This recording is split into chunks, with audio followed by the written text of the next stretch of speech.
What's up, YouTube? Welcome back to the channel. Today I want to show you guys a new series I'm going to be doing called This Deck versus the Meta. For these first couple episodes, I'm going to be doing it on Pure Zodiac, Zoom, my main deck.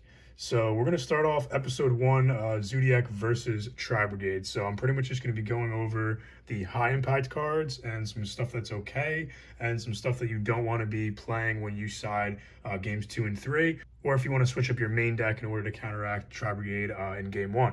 So first off, with the high impact cards, we're going to be talking about Dimension Shifter. So Dimension Shifter is an incredible card against Tri-Brigade. As soon as they go ahead and activate Fractal, you can chain to the Fractal. If they tanky and you have D-Shifter in hand, I would honestly wait until they activate Fractal, because not many builds are maining Gamma as well, so you don't have to worry about it too much. You're pretty much only worrying about call by, but always Dimension Shifter. Even if you're playing like Gren Maju, always do it when they activate Fractal, because Fractal will be in the grave, but they'll still have to send, and whatever they send is going to get banished. I would wait though until they activate the Fractal. Best place to do it. Ghost Bell is the next card, very high impact. You can hit the Revolt and just completely stop them in their tracks. It's good against the Link that also summons from graveyards, so you can hit some stuff there. But yeah, really save this as like your last card for Revolt. It'll be a really good place to hit the deck.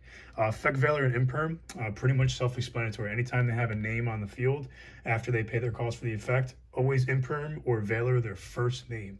I've honestly seen and tested, no matter what variation they're playing, just do it on their first name. It's like the best place to do it. Very high impact cards stop their combo. They have to have the absolute stones to kind of get through it, but it puts them in a really bad spot if you can do it on their first name. If you have multiples of these, it's just so good. It'll draw into more. It's really good. So now we're going to talk about Phantasme. Phantasme is actually really good. The thing is, if you Veiler and they somehow, they push through and they hard Link summon and you Phantasme, it puts yourself even in a better spot, because they kind of wasted some resources, and Phantasme is going to get you back resources. Also, if they're going to make the Ancient Warriors guy, or they already have it on board, Phantasme is really good, because if they go to use it, it targets. So you'll have the Phantasme for it. It's just an incredible card. It puts a 24 beater on the board. It's just another monster they have to clear. And then it'll buy you time at the very least for you to summon a name and take control of the game with Zeus and your back row and hand traps once again. So yeah, those are like the highest impact cards. Bell on the Revolt, Shifter as soon as they Fractal, and then obviously their names you want to hit with Veiler, Imperm, things of that nature. Even Chalice can work. So some cards that are okay, we're going to talk about Ash Blossom. It's all right against the Fractal. If they're playing the bird up version, it's actually pretty good to do it there. But what I like to do with Ash, especially if they're playing the bird up version, is wait till they send a Nerval at some point in their combo and then hit that Nerval with the Ash, because it's going to stop them from getting another Tri-Beast name, a Tri-Brigade name, and it's pretty high impact there. But Ash is not that great against the deck a whole lot, so I sometimes side out one.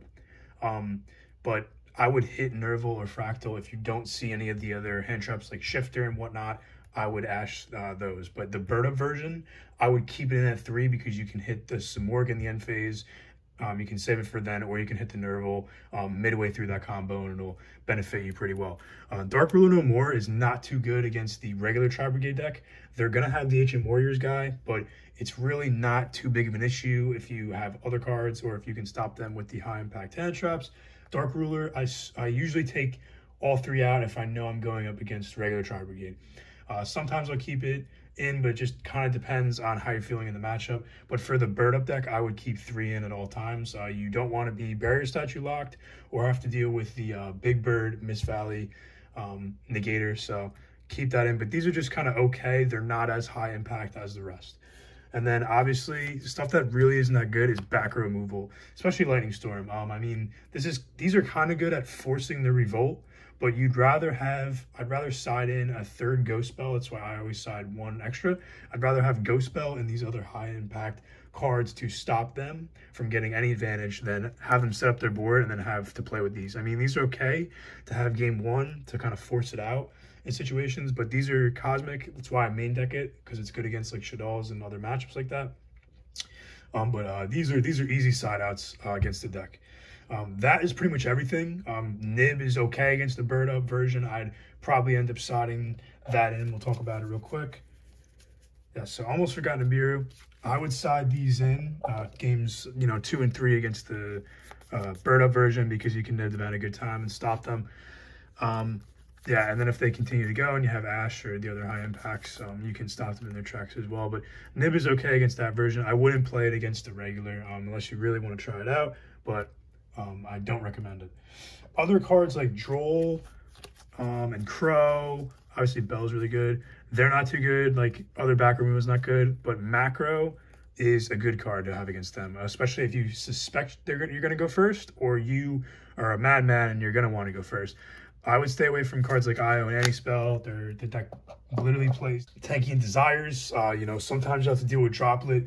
It can kind of stop them with those like high impact cards against you, but I just don't see a reason to go first when you have a plethora and a multitude of these very high impact going second cards. So I really hope this helped you guys against Tri-Brigade. I kind of already main deck and center my main deck around beating the matchup just because it's a very popular deck. But if you guys like this series, please comment down below what I've missed, any other tips you guys have and want to share about the matchup, what you guys want to see in the future. Episode 2 will most likely be Drytron. And until then, guys, comment, like, subscribe. I'll see you in the next one. Peace out.